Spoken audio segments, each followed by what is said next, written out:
Good morning. Welcome back from your fall break. Um, so today you have homework 5 and quiz 3. So don't forget to do your quiz on Blackboard before midnight. Okay? And if you have questions, please feel free to come to see me. Today I have office hours from 1 to 1:50 and then 3:50 to 4:50. And then I can stay longer. So if you have questions, come to ask me. Okay, everybody? All right. So have you started the practice exam? No. When is our exam? 26th. Yeah, 25th. 25th, October 25th. 26th is Thursday. 25th, so the exam 2 covers 4.1 and 4.5. So please do your practice exam. Practice exam is due the night before. I want to make sure you finish your practice exam before you do the exam. And remember, your practice exam, you need to use pencil to finish it.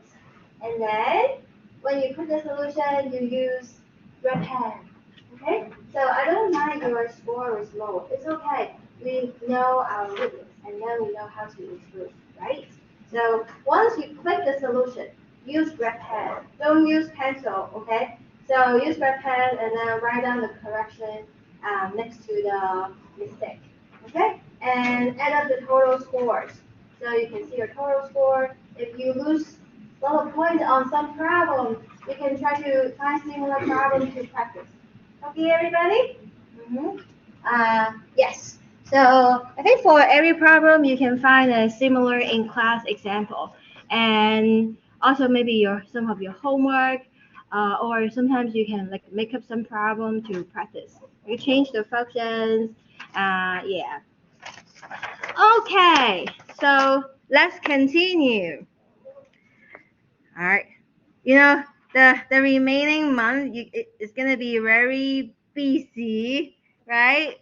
So after the exam 2, that week you have 2 homework and a quiz. Okay, so expect that you're gonna be very busy.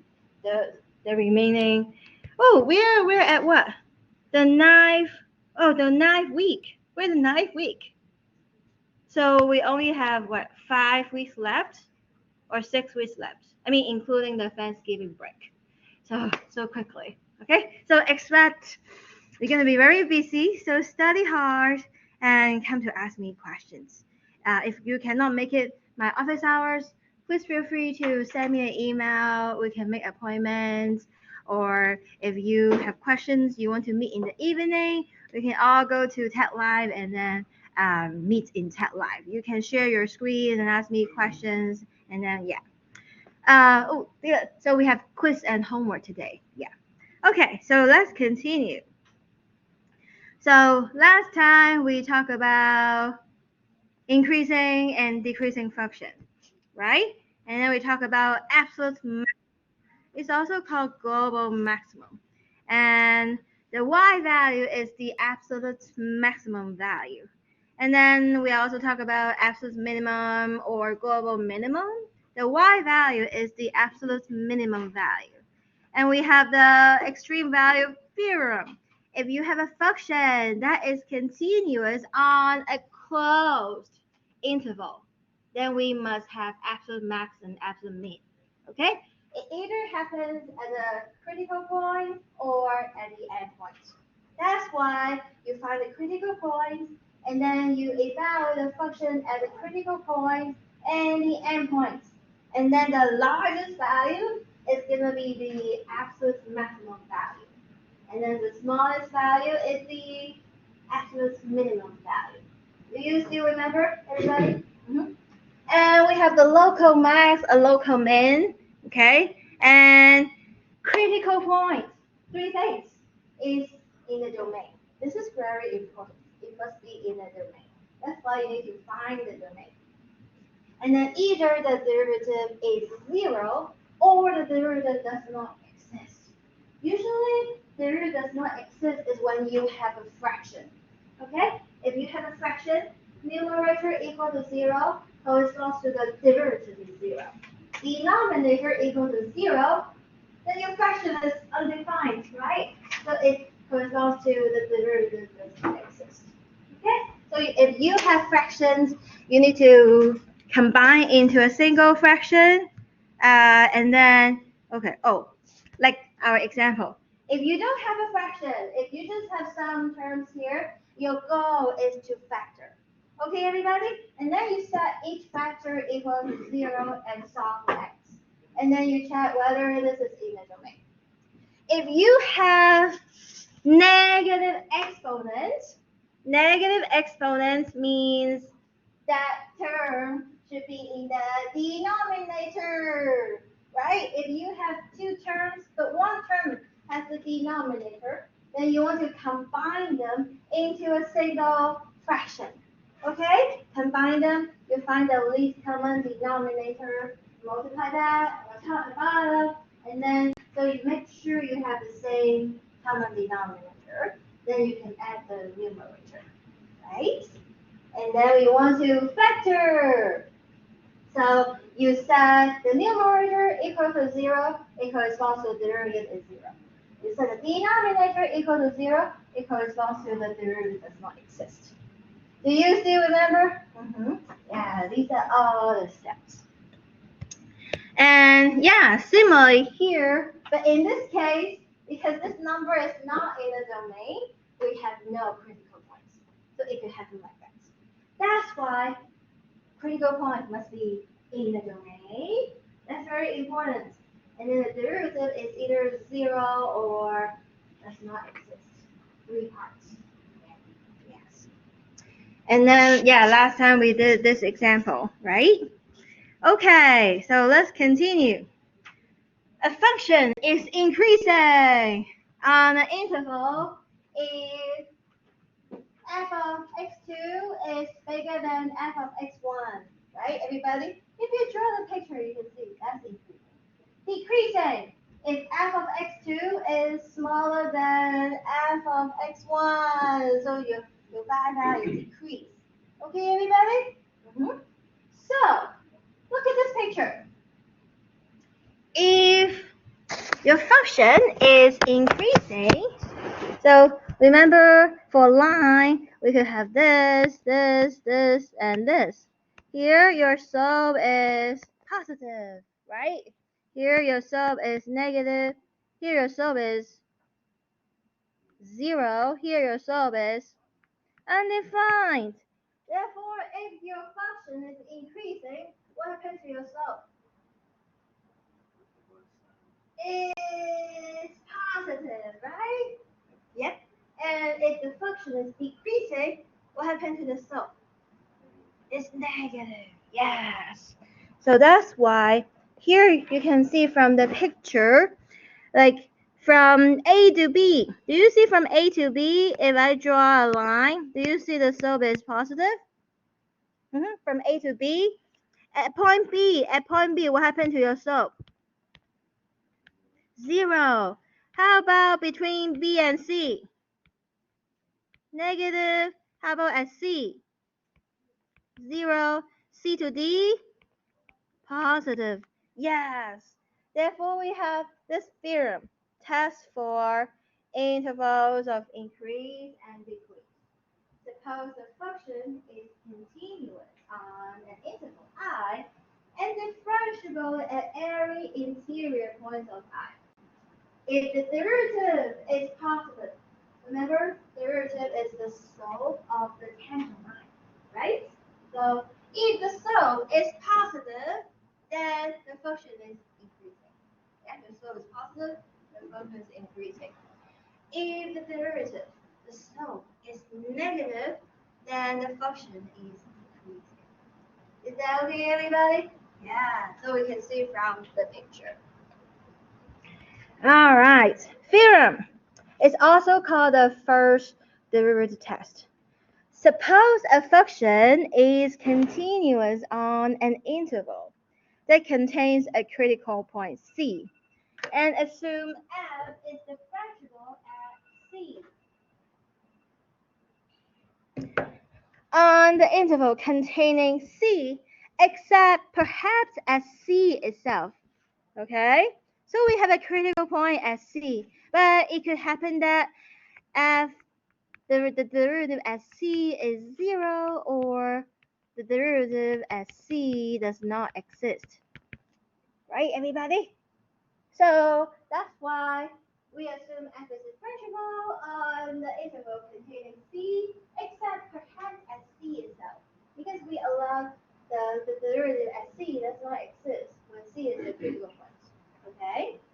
Alright, if the derivative change signs from positive to negative as x increases through c. Okay, let's draw a picture. We have a c here. The derivative change signs from positive to negative. See? Here, your slope is positive, and then here your slope is negative. Right? Then from the picture, you can see, oh, my function increase, and then my function decrease, right? As c, oh, in this picture, the slope is 0. Okay, but can you see this picture? C is a local maximum. It's the highest point for the x near it. Right, everybody? Yes. So we can see here, this is a local max. And you might have some picture like this. So maybe at that point, your slope is undefined. The derivative does not exist. But before that point, you can see your slope is positive. After that point, your slope is negative. Do you see we still have a local max there? Yes. Okay. So you draw the picture, and then the picture will tell you what happened. See, if the slope change signs from negative, so it's like decreasing, right? Your slope is negative, and then to positive. Here, slope is 0. Okay, you see, decreasing and then increasing. This is a what? Local minimum. Yeah, you can also have picture like this, right? Here, your slope is negative. Here, your slope is undefined. Here, your slope is positive. But still, it's decreasing and then increasing. This is a local minimum. So far, so good, everybody? So, if the derivative change sign, you have either local max or local min. But if the derivative does not change sign, then f has no local extrema as c. Okay, so look at the picture. If your derivative does not change sign, okay, so it looks like this. It's decreasing and then decrease again. Do you see here? No local extreme. Huh? Do you see here? It's decreasing and then decrease again, so local extrema. Or you can have some pictures like this. Okay, it's increase and then increase again. You don't have local extrema. Okay, so you need the derivative to change sign. Then you can have local extreme values, right? If your derivative does not change sign, then you just keep going. Okay, keep increasing or you keep decreasing. Okay, all right. Now let's look at example 4. Find where the function bless you is increasing and where it is decreasing, and find the local extrema of f. Okay. First of all, let's find the derivative. When you see local extrema, you need to find the critical point. Okay? So critical point, we need to find the derivative. Blaine, what is the derivative? 12x to the cube minus 12x squared minus 12x plus 12. Yeah, very good.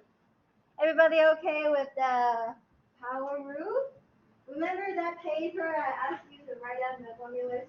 Yes, we do it all the time. And then, okay, we don't have denominator. Well, then it's okay. Just factor it. What can you factor? 12, yes. Let's factor out 12. Okay, what's left? Yeah, Will? X to the third Mm-hmm. minus x squared Mm-hmm. minus x Mm-hmm. plus 1. Yes, good. Okay. Can we factor further? Well, if you see 4 terms, you kind of group the first 2 together and group the last 2 together. Right, everybody? When we try to factor. Okay, Dylan, what's the common factor of the first 2 terms? X squared. After you factor out x squared, what's left? Yes. Right?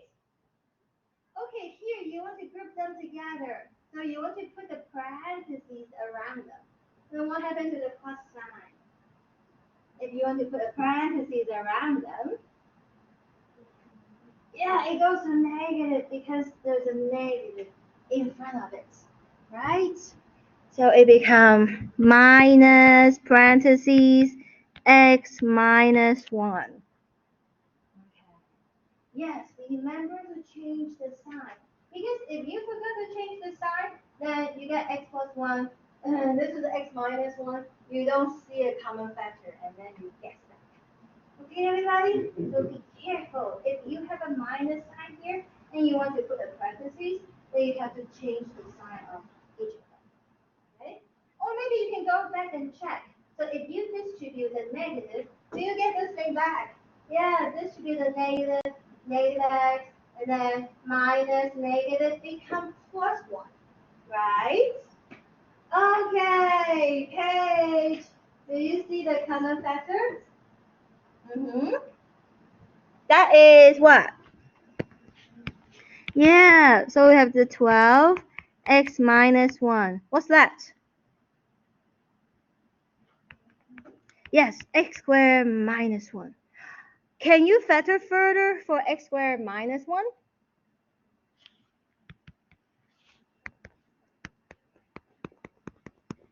Difference of square. X squared minus 1, how do you factor? X plus 1 times x minus 1. Yes, very good. X plus 1 and x minus 1. Okay. Ooh. Do you see we get 2 copies of x minus 1? So we can combine them. We got 12 x minus 1 squared times x plus 1. Okay, nice. This is the complete factorization. And do you see the multiplicity? Multiplicity is the exponent of the corresponding factor of the root. Do you see this guy? The multiplicity is 2. This one, the multiplicity is 1. Okay? So after we factor completely, we set this equal to 0. Then set each factor equal to 0. Okay, Mackenzie, what are the eggs?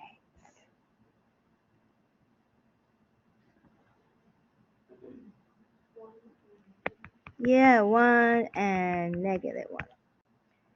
Okay, next, we want to find the domain. And remember when we find the domain, 3 things we look at. First one, do you see square roots? Do you see square roots? No. Second one, what's that? Fraction. Do we see fraction? What's the third one? ln. Do we see ln? No. Then the domain is all real numbers. Okay, so as long as you don't see those, then the domain is all real numbers. Of course, there are more, like tangent and secant, cotangent, cosecant, and we don't have those two. So the domain is all real numbers. Therefore, see, this functions are actually in the domain, so they are critical points. Okay, therefore, they are critical points. Okay, questions? Are all the critical points local max or local min? No, because critical point just say the derivative is 0 or does not exist. And you might have a function decrease, and then the derivative is 0 here, and then decrease again, right? So this critical point is neither local max nor local min. Yes. Okay, good. So, okay, step 2. Step 1 is you find the critical points and you find the domain. Step 2, you need to draw a table. Okay? So in this case, how do you draw the table? Your real number line. Okay? See? You don't. Sorry. Mistake. Okay. This is your real number line. So you draw the real number line because your domain is from minus infinity to infinity. And then separated by the critical point. Okay? So, oh, okay, move this a little bit here. Okay. Okay, so your real number line separated by the critical points. So they are -1 and 1. So far, so good. You draw the line separated by the critical points. And do you see the real number line separated by those 2 points? We get 3 intervals, right? This interval is from, what do you say this? Negative infinity to -1. So let's just use parentheses. And this interval, -1 to 1, right? And here, 1 to infinity. Okay? You care about 2 things. You care about the derivative, and you care about the function. Okay? The derivative, you want to fill in, is it plus or minus? And then the function, you want to fill in increasing or decreasing. Okay, first of all, at the critical point, do you remember how we get this critical point? It's by setting this guy and this guy as 0. So the derivative at those 2 points equals 0. Okay? So the derivative at those 2 points equals 0. So you put 0 here. So it might happen that the derivative does not exist sometimes. Okay? All right. Now, do you see we have 3 subintervals? And for each subinterval, let's pick a test point. Okay? So on each subinterval, we pick a test point and then plug in the factored form of f prime. Okay, let's look at this subinterval. Give me a number in here. Gabby, what number in here? -2. We plug in the original form or the factor form? Factor form. Let's see. You plug in a 12 is always positive, right? -2 minus 1 is -3, but square is positive, right? And -2 plus 1 is negative. So positive, positive, negative, multiply, you get negative. So here we get negative. Okay? So you don't have to use your calculator. You don't need to get a precise number. You only care about whether it's positive or negative. Josh, what number do you pick here? 0. Okay. 12 is positive, right? If you plug in 0, what happens? It's positive because the square. Yes. And this one? Positive. Positive, positive, positive. Multiply together, you get positive. Yes. Good. Layla! What number do you pick here? 1. Do you pick 1? See, this interval do not include a 1. 1 is the endpoint, and we don't include that. Pick a number inside. 2, yes. So if we plug in 2, 12 is positive, right? How about here? Positive. Here? Positive. Positive, positive, positive. Multiply together. Positive. Yes. Okay. Let's see. If slope is negative, then your function is increasing or decreasing? It's decreasing. If your slope is positive, then your function is increasing. Oh, and then positive, increasing. Right, everybody? Okay. Look at the picture. So we have decrease and then increase. What do you say this thing? Local mean, exactly. So this is a local mean. Okay, how about here? You increase and then you increase. What do you say this thing? This is not a local mean, not a local mass, so we can say it's neither. So far, so good, everybody? Okay. All right. So finally, we can answer the problem like F is increasing. So F is increasing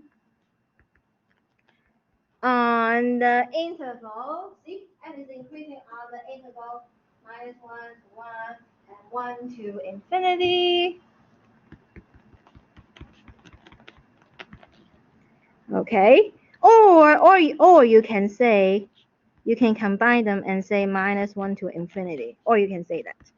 And F is decreasing on -infinity to -1. And F has a local mean. Okay, the local mean at x equals to what?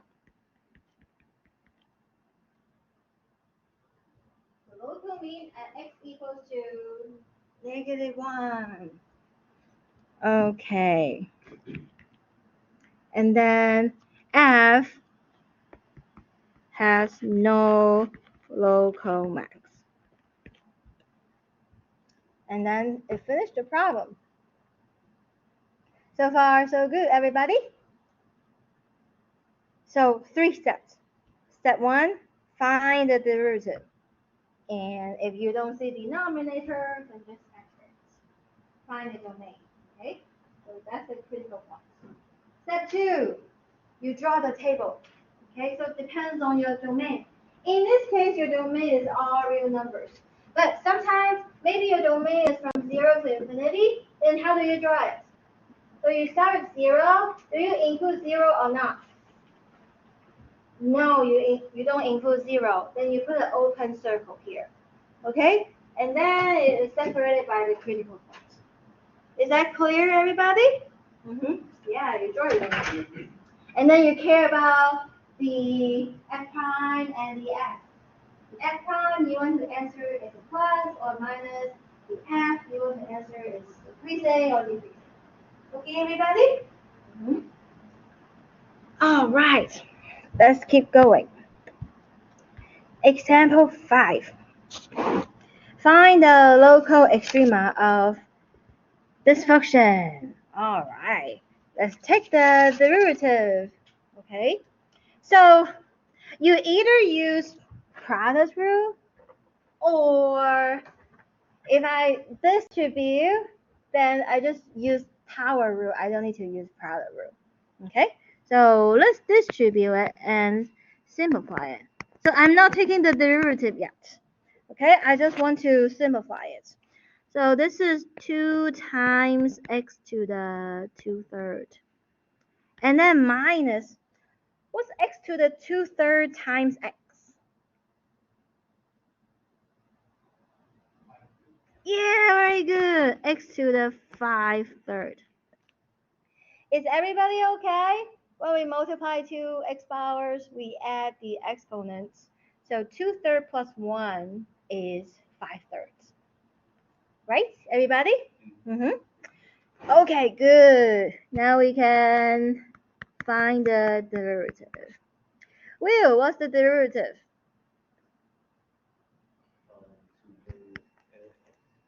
So you mean 2 times 2/3? X to the good. Okay, Dylan, how about the next term? Yes. So far, so good. Everybody? We use the power rule. Okay? Derivative of x to the n is n times x to the n minus 1. Okay. Now, do you see some term has negative exponents? It means it's in the denominator. Let's rewrite this. Do you see the numerator? 2 times 2 is what? 4. Denominator is 3. And you also have x to the 1/3. Because negative exponents, it means you move it downstairs. Right, everybody? A second term, you have 5. And x to the 2/3 is actually on top. And the bottom, you have 3. Is that okay, everybody? What is the common denominator? 3 times x to the 1/3, right? The least common denominator is 3 times x to the 1/3. Then every term you want to match, so you have this common denominator. Look at the first term. We have this already, right? The first term. The second term, what do we miss? X to the 1/3. So you need to multiply the top and the bottom by x to the 1/3. Okay, everybody? We find the common denominator, and then we see what do we need. We miss x to the 1/3, so you have to multiply the top and bottom by the same thing. Then the effect is like multiplied by 1. We're not changing it. Okay? We still have equal. Okay, now we get what? So this is 4 over 3x to the 1/3 minus 5. And denominator is still 3x to the 1/3. Okay, Paige, look at the numerator. What is x to the 2/3 times x to the 1/3? When you multiply to x power, what do you do to the exponents? Add them. What's 2/3 plus 1/3? 2/3 plus 1/3 is so see the denominator are the same, right? So 2 plus 1 over 3 is 1. Yes. So the numerator, we get 5 times x. How nice, right, everybody? So we combine them. 3x to the 1/3 and 4 minus 5x. So this is what happens and when you see a negative exponent. Move it downstairs. And then you have some fractions, combine the fraction into a single fraction. Okay, everybody? And then factor. And here we don't need to factor because it's already very simple, right? Your numerator is already a linear factor, right? We don't need to factor further. Okay.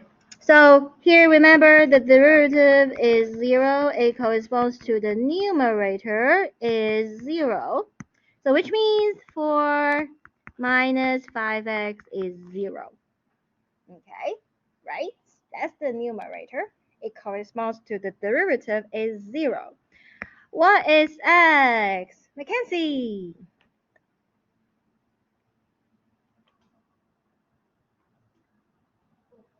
4/5, yes. And then the derivative does not exist. It corresponds to the denominator is 0, which is 3 times x to the 1/3 is 0. What is x? Gabby? 0. Is that okay, everybody? Oh, remember we find the derivative, we set it equal to 0, we said it does not exist. Then we also need to find the what? Down J, what do we need to find? Remember critical points? 3 things. What's the first thing of the critical points? The domain, yes. We need to find the domain, right? So what is the domain? By the way, 1/3. 1/3 is what? Cube roots. Do we care about cube roots? Does that change our domain? No. Right? With square root make a difference. The cube roots, domains are real numbers. Okay? So in this case, the domain is all real numbers. So all real numbers. Therefore, both of them are critical points.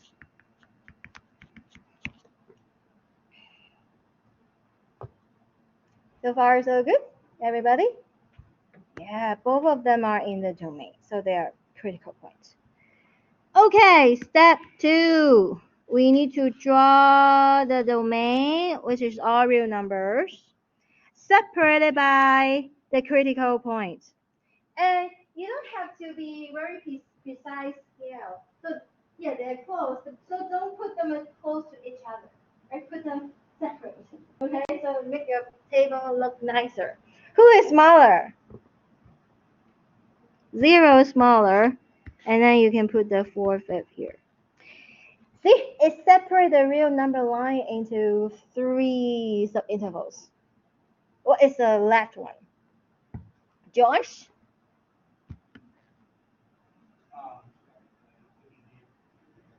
Negative infinity to 0. And the middle one?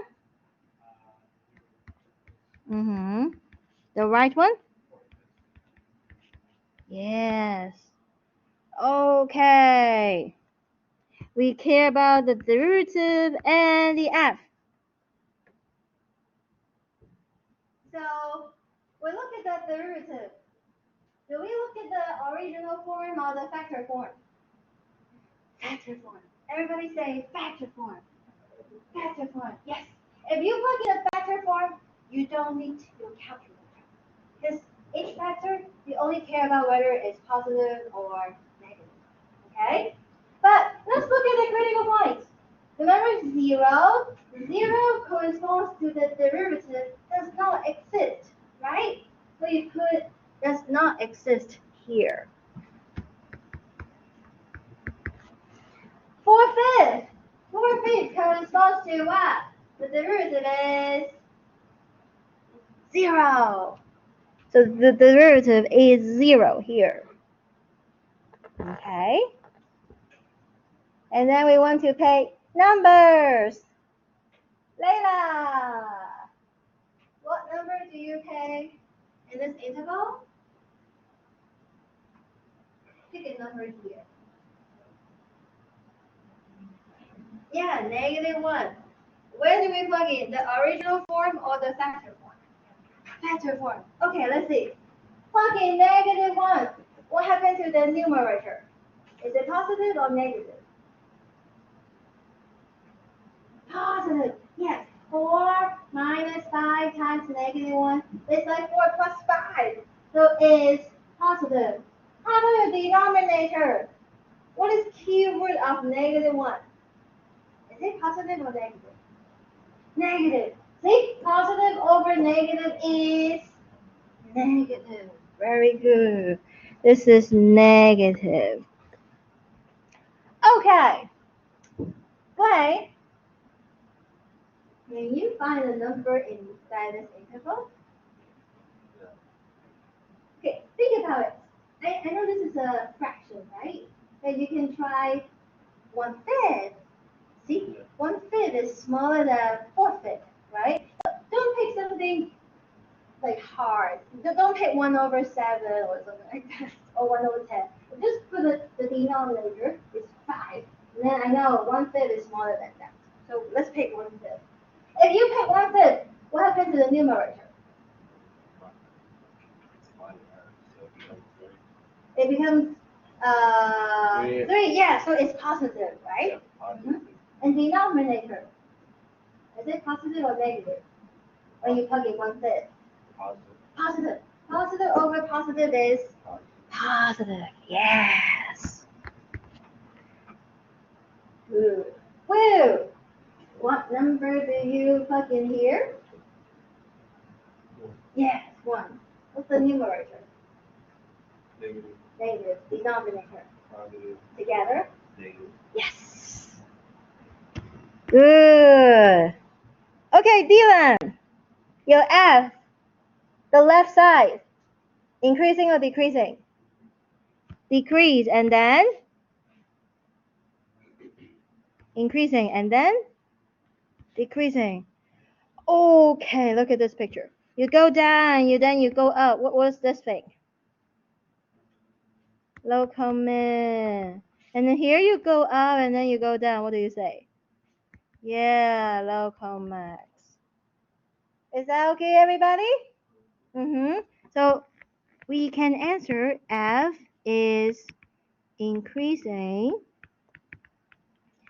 on, okay, which one? The middle one, 0 to 4/5. And F is decreasing on, oh, I get 2 interval, minus 0, infinity to 0, and also 4/5 to infinity. And F has a local mean at x is 0, and F has a local max at x equals 4/5. Oh, actually, the picture. This picture is correct. But this picture, because the derivative does not exist, you won't have a very smooth. Okay? So your picture will look like something like this. Is that okay, everybody? Because the derivative does not exist. Okay, so if you want to know more. By the way, in the exam, you don't have to draw this. Okay? I just need you to draw find the derivative, find the critical point, and show me the table, and then write down the conclusion. Is that clear, everybody? Good. So we have seen 2 examples of this type. Okay, now we're gonna look at some application problems. So your homework has some problems similar to this. Okay, the cost in dollars to produce X designer dot lashes, okay, is C of X equals 6X plus 1. The revenue function in dollars, so R of X is negative 3x squared plus 90x. Find the profit function. Find the number of how do you pronounce this? Licious. Oh, licious. Okay. Which need to be sold to maximize the profits? Find the maximum profits. Find the price to charge per leash to maximize the profits. Okay. So profits equals revenue minus cost. Right, everybody? Mm-hmm. So let's write it down. Profits equals revenue minus cost. Okay. Revenue is R of x, which is negative 3x squared plus 90x. Is that okay, everybody? Mm-hmm. Minus the cost. Cost is 6x plus 1. Right, everybody? Revenue minus cost. Let's combine them. Okay, so the x squared negative 3x squared. Ooh, we have the like term. Oh, you see, everybody? We have a parentheses, but we have a minus sign in front of the parentheses. Let's write it down here. Do you see we get negative 6x and then minus 1? So you change the sign of the minus 1 when you break it. This is negative 3x squared. What's 90x minus 6x? What? 84x minus 1. Right, everybody? This is the profit. Let's call the profit is P of x. And we want to maximize the profit, which means we want to find the maximum. Yes, everybody? Find the maximum, we need to find the derivative, right? Find the derivative. Okay, derivative. What's the derivative?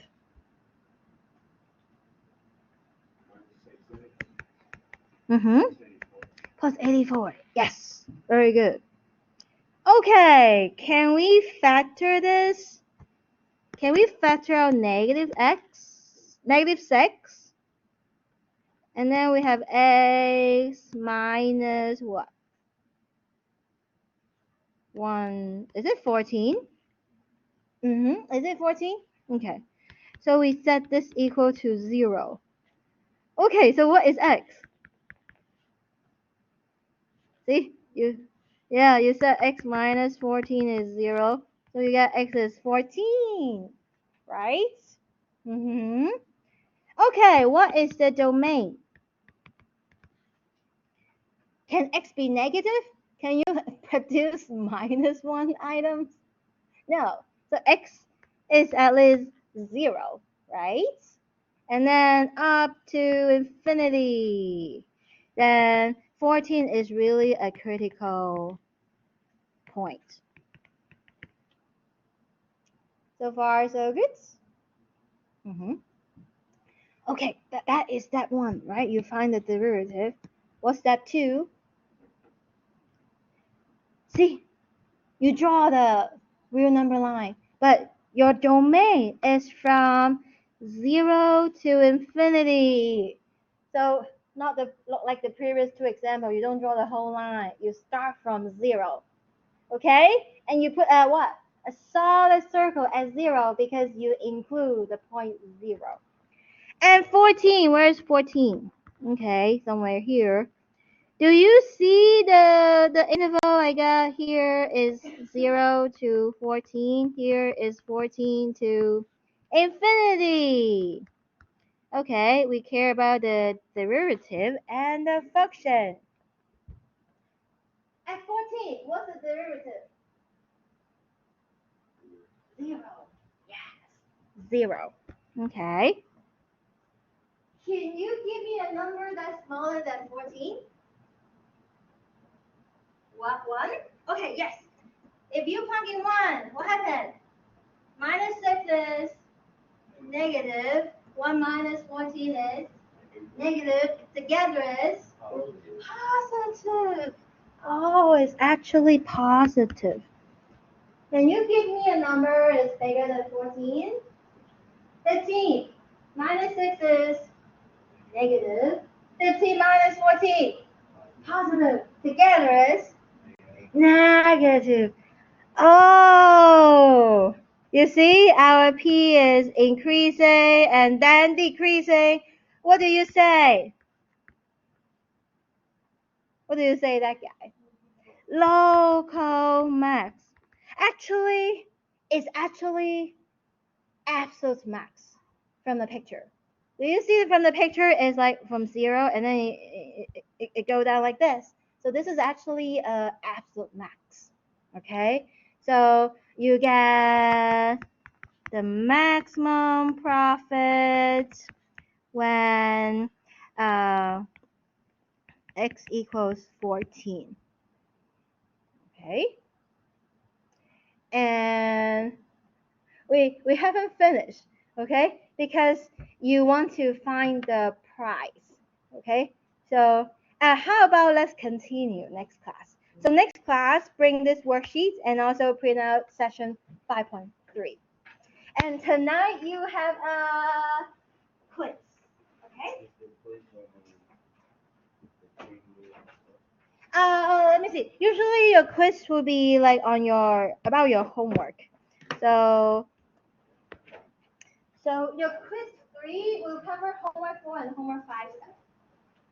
Okay. So homework 4 and homework 5 stuff.